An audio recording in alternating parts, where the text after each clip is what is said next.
ವಾತಾವರಣದ ಮಾಲಿನ್ಯ ಮಟ್ಟ ಹೆಚ್ಚಾದರೆ ಏನಾಗುತ್ತದೆ ಅಂತ ಕೇಳಿದೆ. ಏನಂದರೆ ವಾತಾವರಣದಲ್ಲಿ ಯಾವಾಗ ಪೊಲ್ಯೂಷನ್ ಜಾಸ್ತಿ ಆಗುತ್ತೋ ಆವಾಗ ಏನಾಗುತ್ತೆ?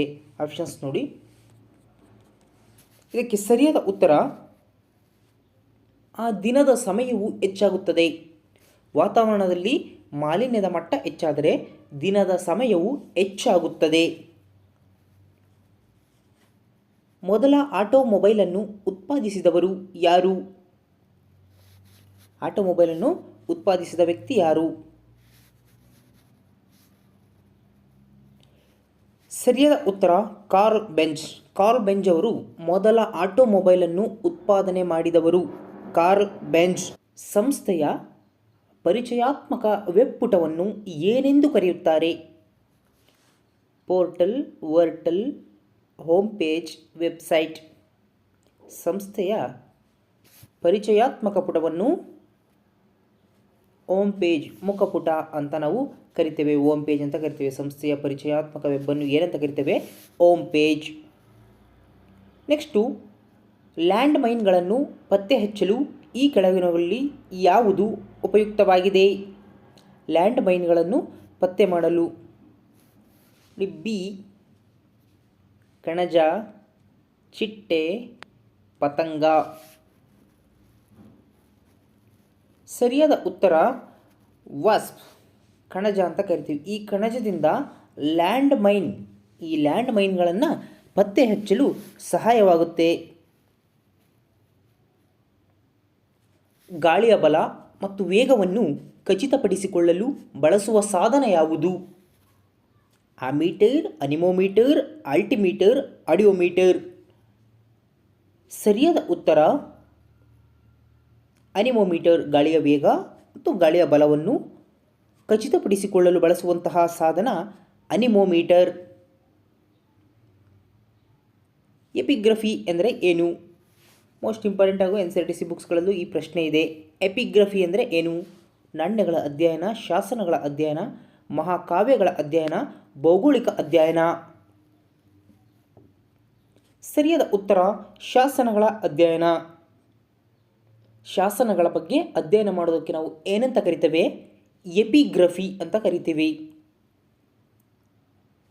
ಹೈಡ್ರೋಕಾರ್ಬನ್ನ ನೈಸರ್ಗಿಕ ಮೂಲ ಯಾವುದು?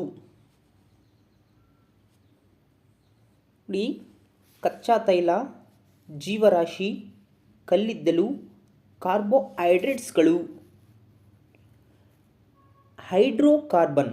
ಈ ಹೈಡ್ರೋಕಾರ್ಬನ್ನ ನೈಸರ್ಗಿಕ ಮೂಲ ಕಚ್ಚಾ ತೈಲ, ಕ್ರೂಡ್ ಆಯಿಲ್ ಅಂತ ನಾವು ಕರಿತೇವೆ. ಈ ಕ್ರೂಡ್ ಆಯಿಲ್, ಕಚ್ಚಾ ತೈಲ ಹೈಡ್ರೋಕಾರ್ಬನ್ನಿನ ನೈಸರ್ಗಿಕ ಮೂಲ. ನೆಕ್ಸ್ಟ್ ಮೋಸ್ಟ್ ಇಂಪಾರ್ಟೆಂಟ್ ಪ್ರಶ್ನೆ, ಸಾಕು ಪ್ರಾಣಿಗಳ ಆಹಾರ, ಆಶ್ರಯ, ಆರೋಗ್ಯ ಮತ್ತು ಸಂತಾನೋತ್ಪತ್ತಿಗೆ ಸಂಬಂಧಿಸಿದ ಕೃಷಿಯ ಶಾಖೆಯನ್ನು ನಾವು ಏನೆಂದು ಕರೆಯುತ್ತೇವೆ? ನೋಡಿ, ಡೈರಿ ಸೈನ್ಸ್, ಪಶುವೈದ್ಯಕೀಯ ವಿಜ್ಞಾನ, ಕೋಳಿ, ಪಶುಸಂಗೋಪನೆ.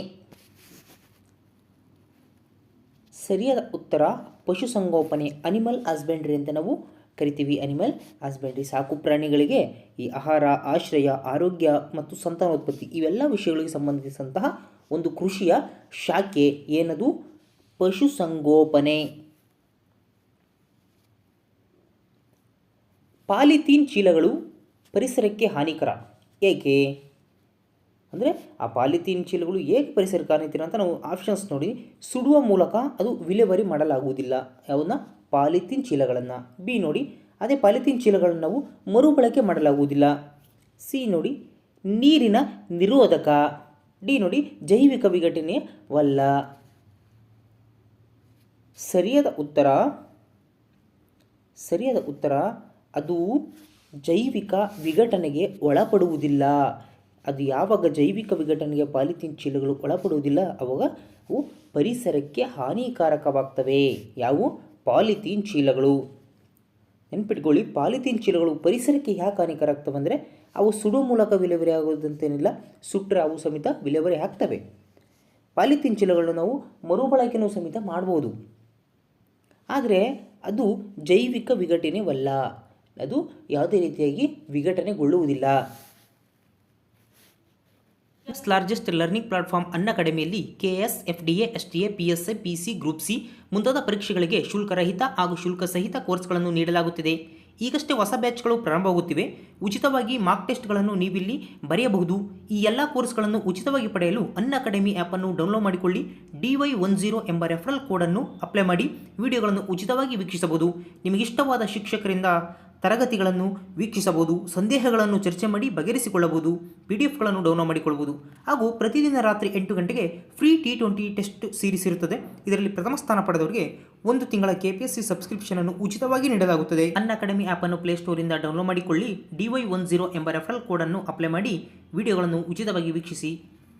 ನೆಕ್ಸ್ಟು ಜೈವಿಕ ಆಮ್ಲದ ಬೇಡಿಕೆ ಇದಕ್ಕಾಗಿ ಪ್ರಾಮಾಣಿತ ಮಾನದಂಡವಾಗಿದೆ. ಜೈವಿಕ ಆಮ್ಲಜನಕದ ಬೇಡಿಕೆಗೆ ಮಾನದಂಡ ಯಾವುದು ಅಂತ ನೋಡೋಣ. ಪ್ರಾಣಿಗಳಲ್ಲಿನ ಆಮ್ಲಜನಕದ ಮಟ್ಟವನ್ನು ಅಳೆಯುವುದು ಅಥವಾ ಅರಣ್ಯ ಪರಿಸರ ವ್ಯವಸ್ಥೆಯಲ್ಲಿರ್ತಕ್ಕಂಥ ಆಮ್ಲಜನಕದ ಮಟ್ಟದ ಲೆಕ್ಕಾಚಾರ. BOD ಅಂದರೆ ಪ್ರಾಣಿಗಳಲ್ಲಿರ್ತಕ್ಕಂಥ ಆಮ್ಲಜನಕ ಮಟ್ಟನೋ ಅಥವಾ ಅರಣ್ಯ ಪರಿಸರದಲ್ಲಿರ್ತಕ್ಕಂಥ ಆಮ್ಲಜನಕದ ಮಟ್ಟನೋ ಅಥವಾ ಜಲವ್ಯವಸ್ಥೆಯಲ್ಲಿ ಮಾಲಿನ್ಯ ಪರಿಶೀಲನೆಯೋ ಅಥವಾ ರಕ್ತದಲ್ಲಿನ ಆಮ್ಲಜನಕದ ಮಟ್ಟವನ್ನು ಅಳೆಯುವುದು. ಸರಿಯಾದ ಉತ್ತರ ಜಲವ್ಯವಸ್ಥೆಯಲ್ಲಿ ಮಾಲಿನ್ಯವನ್ನು ಪರಿಶೀಲನೆ ಮಾಡುವುದು. BOD ಅಂದರೆ ನೆನಪಿಟ್ಕೊಂಬಿಡಿ, ಜಲವ್ಯವಸ್ಥೆಯಲ್ಲಿ ಮಾಲಿನ್ಯ ಪರಿಶೀಲನೆ. ಬಯೋಲಾಜಿಕಲ್ ಆಕ್ಸಿಜನ್ ಡಿಮ್ಯಾಂಡ್ BOD ಇದು ಜಲವ್ಯವಸ್ಥೆಗಳಲ್ಲಿ ಮಾಲಿನ್ಯ ಪರಿಶೀಲನೆ. ORT ಅಂತ ನಾವು ಕರಿತೀವಿ. ORT ಓರಲ್ ರಿಹೈಡ್ರೇಷನ್ ಥೆರಪಿ ಅಂತ ಇದರ ಚಿಕಿತ್ಸೆಗಾಗಿ ಸಂಬಂಧಿಸಿದೆ. ಅಂದರೆ ORT ಟೆಸ್ಟ್ನ ಯಾವುದಕ್ಕೆ ಮಾಡ್ತೀವಿ? ಅನಿಮಿಯಕ್ಕೋ, ಬೆರಿಬೆರಿಗೋ, ಕ್ಯಾನ್ಸರ್ಗೋ ಅಥವಾ ಅತಿಸಾರಕ್ಕೋ ORT ಟೆಸ್ಟ್ ಮಾಡುವುದು. ಸರಿಯಾದ ಉತ್ತರ ಅತಿಸಾರ. ಈ ಅತಿಸಾರಕ್ಕೆ ಚಿಕಿತ್ಸೆಯನ್ನು ಕೊಡ್ತೀವಿ. ಯಾವುದಕ್ಕೆ? ORT ಥೆರಪಿ ಮೂಲಕ ಅತಿಸಾರಕ್ಕೆ ಚಿಕಿತ್ಸೆಗೆ ಕೊಡಲಾಗುತ್ತದೆ. ನೋಡಿ, ಕೆಳಗಿನ ಹೇಳಿಕೆಗಳನ್ನು ಪರಿಶೀಲಿಸಿ. ನೋಡಿ, ಮೊದಲನೇದು, ನಾವು ಇತ್ತೀಚಿನ ದಿನಗಳಲ್ಲಿ ಅತ್ಯಂತ ಭೀಕರವಾದ ಏಡ್ಸ್ಗೆ ಸಂಬಂಧಪಟ್ಟಂತಹ ಒಂದು ಪ್ರಶ್ನೆ. ನೋಡಿ, ಏಡ್ಸು ರಕ್ತ ವರ್ಗಾವಣೆ ಮೂಲಕ ಹರಡುತ್ತದೆ. ಫಸ್ಟ್ನೇ ಪಾಯಿಂಟ್, ಏಡ್ಸು ರಕ್ತ ವರ್ಗಾವಣೆ ಮೂಲಕ ಹರಡುತ್ತದೆ. B ನೋಡಿ, ಶೌಚಾಲಯ ಮತ್ತು ಕೊಠಡಿಗಳನ್ನು ಹಂಚಿಕೊಳ್ಳುವುದರ ಮೂಲಕ ಹರಡುತ್ತದೆ. C ನೋಡಿ, ಸಾಮಾಜಿಕ ಚುಂಬನದಿಂದ ಹರಡುತ್ತದೆ. C ಲೈಂಗಿಕ ಸಂಪರ್ಕದಿಂದ ಹರಡುತ್ತದೆ. ಮೇಲಿನ ಯಾವ ಹೇಳಿಕೆಗಳು ಸರಿಯಾಗಿವೆ? ಸರಿಯಾದ ಉತ್ತರ 1 ಮತ್ತು 4 ಸರಿಯಾಗಿ. ಅಂದರೆ ರಕ್ತವನ್ನು ನಾವು ವರ್ಗಾವಣೆ ಮಾಡುವ ಮೂಲಕ ಏಡ್ಸ್ ಹರಡುತ್ತದೆ. ಲೈಂಗಿಕ ಸಂಪರ್ಕದಿಂದ ಏಡ್ಸ್ ಹರಡುತ್ತದೆ. ಏಡ್ಸ್ ರೋಗಿಯು ಬಳಸ್ತಕ್ಕಂಥ ಶೌಚಾಲಯಗಳು ಮತ್ತು ಕೊಠಡಿಗಳನ್ನು ನಾವು ಹಂಚಿಕೊಳ್ಳುವುದರಿಂದ ಅದರ ಮುಖಾಂತರ ಏಡ್ಸ್ ಬರುವುದಿಲ್ಲ. ನಾವು ಸಾಮಾಜಿಕ ಚುಂಬನದಿಂದಲೂ ಸಹಿತ ಯಾವುದೇ ರೀತಿಯಾದ ಏಡ್ಸ್ ಬರುವುದಿಲ್ಲ. ಇದಕ್ಕೆ ಸರಿಯಾದ ಉತ್ತರ ಆಪ್ಷನ್ಸ್ 1 and 4. ನೋಡಿ, ಹೊಂದಿಸಿ ಬರೆಯಿರಿ.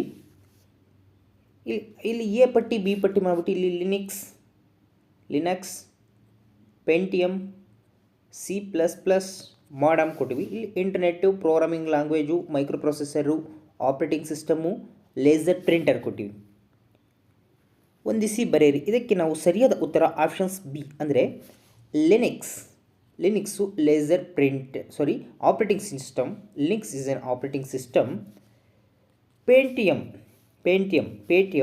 Micro processor. C++ ಅದೊಂದು programming language. Modem modulation and demodulation ಅಂತ ಕರಿತೀವಿ. ಮಾಡಮ್ ಇದು ಇಂಟರ್ನೆಟ್ಗೆ ಸಂಬಂಧಿಸಿದೆ. ಇನ್ನೊಂದ್ಸಲ ನೋಡ್ಕೊಳ್ರಿ. ಲಿನಕ್ಸ್ ಅಂದರೆ operating system, Pentium micro processor, C++ programming ಭಾಷೆ, ಮಾಡಮ್ ಇಂಟರ್ನೆಟ್. ಈ ಕೆಳಗಿನ ಹೇಳಿಕೆಗಳನ್ನು ಪರಿಶೀಲಿಸಿ. ಮೊದಲನೇ ಹೇಳಿಕೆ ನೋಡಿ, ಆಡಮ್ ಓಸ್ಟ್ರೋನ್ ಮೊದಲ ಪೋರ್ಟಬಲ್ ಕಂಪ್ಯೂಟರನ್ನು ತಯಾರಿಸಿದನು. ಆ್ಯಡಮ್ ಓಸ್ಬರ್ನು ಮೊದಲ ಪೋರ್ಟಬಲ್ ಕಂಪ್ಯೂಟರನ್ನು ತಯಾರಿಸಿದನು. ಇನ್ನೊಂದು ನೋಡಿ, ಇಯಾನ್ ವಿಲ್ನಟ್ ಮೊದಲ ಅಬೀಜ ಕುರಿಗಳು ಅಂದರೆ ಕ್ಲೌನ್ಡ್ ಶಿಪ್ಪನ್ನು ಸೃಷ್ಟಿಸಿದನು. ಸರಿಯಾದ ಉತ್ತರ ಎ ಮತ್ತು ಬಿ, 1 ಮತ್ತು 2 ಎಲ್ಲವೂ ಸರಿಯಾಗಿದೆ. ಯಾಕಂದರೆ ಈ ಓಸ್ಬೋರ್ನು ಮೊದಲ ಬಾರಿಗೆ ಪೋರ್ಟಬಲ್ ಕಂಪ್ಯೂಟರನ್ನು ತಯಾರಿಸಿದನು, ಸರಿಯಾಗಿದೆ. ಇಯನ್ ವಿಲ್ನಟ್ ಇವನು ಸಮೇತ ಕ್ಲೋನ್ಡ್ ಶಿಪ್ಗಳನ್ನು ಸೃಷ್ಟಿಸಿದನು. ಸೊ 1 ಮತ್ತು 2 ಸರಿಯಾಗಿದೆ. ಇಲ್ಲಿ ಕೇವಲ ಒಂದೊಂದೇ ಸಿಂಪಲ್ಲಾಗಿ ಒಂದೊಂದು ವಾಕ್ಯದಲ್ಲಿ ನಾವು PCPSಗೆ ಇಷ್ಟು ಸಿಂಪಲ್ಲಾಗಿ ಒಂದೊಂದೇ ಕೇಳ್ತಾ ಹೋಗ್ತಾನೆ. ನೆಕ್ಸ್ಟು, ಪ್ರಾಣಿಗಳಲ್ಲಿ ಕಾಲು ಮತ್ತು ಬಾಯಿ ರೋಗಕ್ಕೆ ಕಾರಣವಾಗಿದ್ದು ಯಾವುದು? ಇದು ಮೋಸ್ಟ್ ರಿಪೀಟೆಡ್ ಪ್ರಶ್ನೆ ನೋಡಿ. ಬ್ಯಾಕ್ಟೀರಿಯಂ, ಶಿಲೀಂಧ್ರ, ಪ್ರೋಟೋಜೋವನ್, ವೈರಸ್. ಸರಿಯಾದ ಉತ್ತರ ವೈರಸ್. ಪ್ರಾಣಿಗಳಿಗೆ ಕಾಲು ಮತ್ತು ಬಾಯಿ ರೋಗಕ್ಕೆ ಸಂಬಂಧಿಸಿದ್ದು ವೈರಸ್. ತಳೀಯವಾಗಿ ವಿನ್ಯಾಸಗೊಳಿಸಲಾದ ಗೋಲ್ಡನ್ ರೈಸ್, ಈ ಗೋಲ್ಡನ್ ರೈಸ್ನಲ್ಲಿ ಸಮೃದ್ಧವಾಗಿರುವುದು ಏನು? Most important and repeated. ಈ ಬೀಟಾ ಕೆರೋಟಿನ್ನು, ವಿಟಮಿನ್ ಎ ಮತ್ತು ಪೋಲಿಕ್ ಆಸಿಡ್. ಗೋಲ್ಡನ್ ರೈಸ್ ಒಳಗೊಂಡಿರೋದು ಸಮೃದ್ಧವಾಗಿ ಏನಂದರೆ first B carotene, vitamin A, folic acid. Next, ಜೈವಿಕ ತಂತ್ರಜ್ಞಾನ ಎಂದರೇನು? ನೋಡಿ, ಜೈವಿಕ ತಂತ್ರಜ್ಞಾನ ಅಂದರೆ ಏನು ನೋಡಿ. ಕೈಗಾರಿಕಾ ಪ್ರಕ್ರಿಯೆಯಲ್ಲಿ ಸೂಕ್ಷ್ಮ ಜೀವಿಗಳ ಬಳಕೆ, ಕೈಗಾರಿಕೆ ಪ್ರಕ್ರಿಯೆಯಲ್ಲಿ ನಾವು ಸೂಕ್ಷ್ಮ ಜೀವಿಗಳ ಬಳಕೆ ಮಾಡ್ಕೊಂತೀವಲ್ಲ, ಅದಕ್ಕೆ ಜೈವಿಕ ತಂತ್ರಜ್ಞಾನ ಅಂತೇವು. ಅಥವಾ ಔಷಧಿಗಳ ಅನ್ವಯಕ್ಕಾಗಿ ತಂತ್ರಜ್ಞಾನ ಅಭಿವೃದ್ಧಿಗೂ, ಅಥವಾ ಆನುವಂಶಿಕ ಇಂಜಿನಿಯರಿಂಗ್ ಬಳಕೆ, ಜೀವಶಾಸ್ತ್ರದಲ್ಲಿ ಬಳಸುವ ತಂತ್ರಜ್ಞಾನ. ಸೊ ಇದಕ್ಕೆ ಸರಿಯಾದ ಉತ್ತರ ನಾವು ಜೀವಶಾಸ್ತ್ರಗಳಲ್ಲಿ ಬಳಸತಕ್ಕಂಥ ಒಂದು ಟೆಕ್ನಾಲಜಿನ ನಾವು ಬಯೋಟೆಕ್ನಾಲಜಿ, ಜೈವಿಕ ತಂತ್ರಜ್ಞಾನ ಅಂತ ಕರಿತೇವೆ. DNA ಸಂಬಂಧಪಟ್ಟಂತಹ ಒಂದು ಪ್ರಶ್ನೆ, DNA ಸಂಬಂಧಪಟ್ಟಂತಹ ಒಂದು ಪ್ರಮುಖ ಪ್ರಶ್ನೆ. ಈ ಕೆಳಗಿನ ಹೇಳಿಕೆಗಳನ್ನು ನೋಡಿ. ಮೊದಲನೇ ಹೇಳಿಕೆ ನೋಡಿ, DNA ಪತ್ತೆಗಾಗಿ ಸದರ್ನ್ ಬ್ಲಾಟ್ ತಂತ್ರವನ್ನು ಬಳಸಲಾಗುತ್ತದೆ. ಅದೇ RNA ಪತ್ತೆಗಾಗಿ ನಾರ್ತರ್ನ್ ಬ್ಲಾಟ್ ತಂತ್ರವನ್ನು ಬಳಸಲಾಗುತ್ತದೆ. ಈ ಬ್ಲಾಟಿಂಗ್ ಟೆಕ್ನಿಕ್ಗೆ ಸಂಬಂಧಿಸಿದಂತೆ ಹೇಳಿಕೆಗಳು ಯಾವ ಸರಿ ಅಂತ, ಕೇವಲ 1 ಸರಿ, 2 ಸರಿ, 1, 2 ಸರಿ ಅಥವಾ ಯಾವುದು ಸರಿಯಲ್ಲ. DNA ಮತ್ತು RNA ಟೆಕ್ನಿಕ್ಗಳಿಗೆ ಸಂಬಂಧಪಟ್ಟಂಥ ಒಂದು ಪ್ರಶ್ನೆ. ಇದಕ್ಕೆ ಸರಿಯಾದ ಉತ್ತರ 1 ಮತ್ತು 2 ಸರಿ. DNA ಪತ್ತೆಗಾಗಿ ನಾವು ಸದರ್ನ್ ತಂತ್ರವನ್ನು ಬಳಸಲಾಗುತ್ತದೆ. RNA ಪತ್ತೆಗಾಗಿ ನಾರ್ತರ್ನ್ ಬ್ಲಾಟ್ ತಂತ್ರವನ್ನು ಬಳಸಲಾಗುತ್ತದೆ. ನೋಡಿ, BT ಬದನೆಕಾಯಿ ಎಂದು ಕರೆಯಲ್ಪಡುವಂತಹ ಬದನೆಯನ್ನು ತಳೀಯವಾಗಿ ವಿನ್ಯಾಸಗೊಳಿಸಿ ಅಭಿವೃದ್ಧಿಪಡಿಸಲಾಗಿದೆ. ಹಾಗಾದರೆ ಇದರ ಉದ್ದೇಶವೇನು ಅಂದರೆ ಸಿಂಪಲ್ಲು, BT ಬದನೆಕಾಯಿಯ ಉದ್ದೇಶವೇನು? ಬದನೆ ಅಂತಿರೋದು ಅದು BT ಬದನೆ ಆಯಿತು. ಹಾಗಾದರೆ ಏನು ಬದನೆಗೂ BT ಬದನೆಗೂ ಡಿಫ್ರೆನ್ಸ್ ಏನು ಅಂತ ಕೇಳಿದರೆ ಅಷ್ಟೇ. ನೋಡಿ, BT ಬದನೆ ಕೀಟ ನಿರೋಧಕವಾಗಿಸಲು ಅಥವಾ ಅದರ ಶುಚಿ ಮತ್ತು ಪೌಷ್ಟಿಕ ಗುಣಗಳನ್ನು ಸುಧಾರಿಸಲು ಅಥವಾ ಬರ ನಿರೋಧಕವಾಗಿರಿಸಲು ಅಥವಾ ಅದರ ಶೆಲ್ಫ್ ಜೀವನವನ್ನು ದೀರ್ಘಗೊಳಿಸಲು. ಸರಿಯಾದ ಉತ್ತರ ಕೀಟ ನಿರೋಧಕವಾಗಿಸಲು BT ಬದನೆಕಾಯಿ ಅಂತ ನಾವು ಮಾಡಿದ್ದೇವೆ. ನೆಕ್ಸ್ಟು, BT ಬೀಜವು ಇದಕ್ಕೆ ಸಂಬಂಧಿಸಿದೆ. BT ಎನ್ನುವಂತಹ ಬೀಜ ಇದಕ್ಕೆ ಸಂಬಂಧಿಸಿದೆ. ಹಕ್ಕಿ, ಗೋಧಿ, ಹತ್ತಿ, ಎಣ್ಣೆ ಬೀಜ. ಸರಿಯಾದ ಉತ್ತರ BT ಹತ್ತಿಯನ್ನು ನಾವೆಲ್ಲ ಕೇಳಿರ್ತೇವೆ. ಈ ಕೆಳಗಿನ ಹೇಳಿಕೆಗಳನ್ನು ಗಮನಿಸಿ. ಮನುಷ್ಯನ ದೇಹಕ್ಕೆ ಸಂಬಂಧಪಟ್ಟಂತೆ ಒಂದದು ಸ್ಟೆಮ್ ಸೆಲ್. ಈ ಸ್ಟೆಮ್ ಸೆಲ್ ಯಾವುದೇ ರೀತಿಯ ಕೋಶಗಳಾಗಿ ಅಭಿವೃದ್ಧಿ ಹೊಂದುವ ಸಾಮರ್ಥ್ಯವನ್ನು ಹೊಂದಿದೆ. ಯಾವುದೇ ರೀತಿಯ ಕೋಶಗಳಾಗಿ ಅಭಿವೃದ್ಧಿ ಹೊಂದುವಂತಹ ಸಾಮರ್ಥ್ಯವನ್ನು ಹೊಂದಿದೆ. ಎರಡನೇ ನೋಡಿ, ರಕ್ತ ಹೆಪ್ಪುಗಟ್ಟುವಿಕೆಯನ್ನು ಕರಗಿಸಲು ಟಿಶ್ಯೂ ಪ್ಲಾಸ್ಮಿನೋಜಿನ್ ಆಕ್ಟಿವೇಟರ್ ಅನ್ನು ಬಳಸಲಾಗುತ್ತದೆ. ಸಿ, ಡೆಕ್ಸ್ಟ್ರಾನ್ ರಕ್ತ ವರ್ಗಾವಣೆಯಲ್ಲಿ ಬಳಸುವ ಪ್ಲಾಸ್ಮಾ ವಿಸ್ತರಣೆಯಾಗಿದೆ. ಸರಿಯಾದ ಉತ್ತರ 1, 2 ಮತ್ತು 3 ಸರಿ. ನೆನ್ಪಿಟ್ಕೋಬೇಕು, ಸ್ಟೆಮ್ ಸೆಲ್ ಯಾವುದೇ ರೀತಿಯಾದ ಕೋಶಗಳಾಗಿ ಡೆವಲಪ್ ಆಗುವಂತಹ ಒಂದು ಸಾಮರ್ಥ್ಯವನ್ನು ಹೊಂದಿದೆ. ಸರಿಯಾಗಿದೆ. ಹೀಗೆ ರಕ್ತ ಹೆಪ್ಪುಗಟ್ಟುವಿಕೆಯನ್ನು ಕರಗಿಸಲು ಟಿಶ್ಯೂ ಪ್ಲಾಸ್ಮಿನೋಸಿನ್ ಆಕ್ಟಿವೇಟರನ್ನು ಬಳಸಲಾಗುತ್ತದೆ. ಈ ಡೆಕ್ಸ್ಟ್ರಾನ್ ರಕ್ತ ವರ್ಗಾವಣೆಯಲ್ಲಿ ಬಳಸುವಂಥ ಒಂದು ಪ್ಲಾಸ್ಮಾ ವಿಸ್ತರಣೆಯಾಗಿದೆ. ನೆಕ್ಸ್ಟು ಮಾನೋಕ್ಲೋನಲ್ ಪ್ರತಿಕಾಯಕಗಳ ಬಗ್ಗೆ ಈ ಕೆಳಗಿನವುಗಳಲ್ಲಿ ಯಾವುದು ಸರಿ? ಮಾನೋಕ್ಲೋನಲ್ ಪ್ರತಿಕಾಯಗಳು ನೋಡಿ, ಮಾನೋಕ್ಲೋನಲ್ ಪ್ರತಿಕಾಯಗಳು ಅಂದರೆ ಅನೇಕ ಪ್ರತಿಜನಕಗಳನ್ನು ಆಕ್ರಮಣ ಮಾಡುವ ಏಕಪೋಷಕ. ಅನೇಕ ಪ್ರತಿಜನಕಗಳನ್ನು ಆಕ್ರಮಣ ಮಾಡುವಂಥ ಏಕಪೋಷಕಕ್ಕೆ ನಾವು ಮಾನೋಕ್ಲೋನಲ್ ಅಂತ ಕರಿತೀವಿ. ಅಥವಾ ನಿರ್ದಿಷ್ಟ ಪ್ರತಿಜನಕವನ್ನು ಆಕ್ರಮಣ ಮಾಡುವ ಏಕಪೋಷಕ. ಇಲ್ಲಿ ಅನೇಕ ಪ್ರತಿಜನಕಗಳ ವಿರುದ್ಧ ಆಕ್ರಮಣ ಮಾಡುವಂಥದ್ದು ಅಥವಾ ಪರ್ಟಿಕ್ಯುಲರ್ಗೆ ಒಂದೇ ಪ್ರತಿಜನಕವನ್ನು ಆಕ್ರಮಣ ಮಾಡುವ ಏಕಪೋಷಕ, ಅಥವಾ ಅನೇಕ ಪ್ರತಿಜನಕಗಳನ್ನು ಆಕ್ರಮಣ ಮಾಡುವ ವಿವಿಧ ಪೋಷಕ.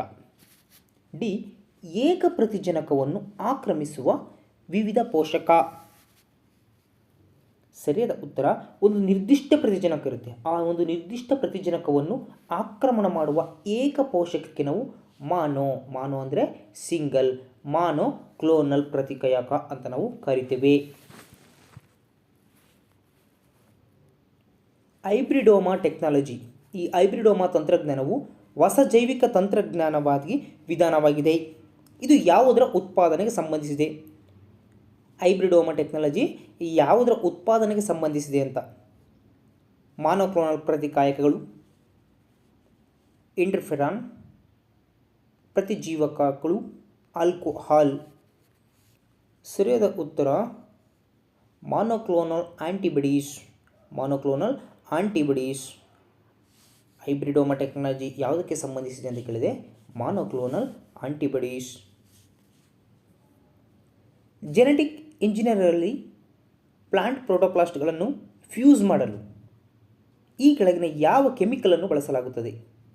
ಜೆನೆಟಿಕ್ ಇಂಜಿನಿಯರ್ಗಳಲ್ಲಿ ಈ ಪ್ಲಾಂಟ್ ಪ್ರೋಟೋಪ್ಲಾಸ್ಟ್ಗಳು ಅವುಗಳನ್ನು ಫ್ಯೂಸ್ ಮಾಡೋಕ್ಕೆ ಬಳಸುವಂತಹ ಒಂದು ಕೆಮಿಕಲ್ ಯಾವುದು ಅಂತ ನೋಡಿ. ಎಥಿಲೀನ್,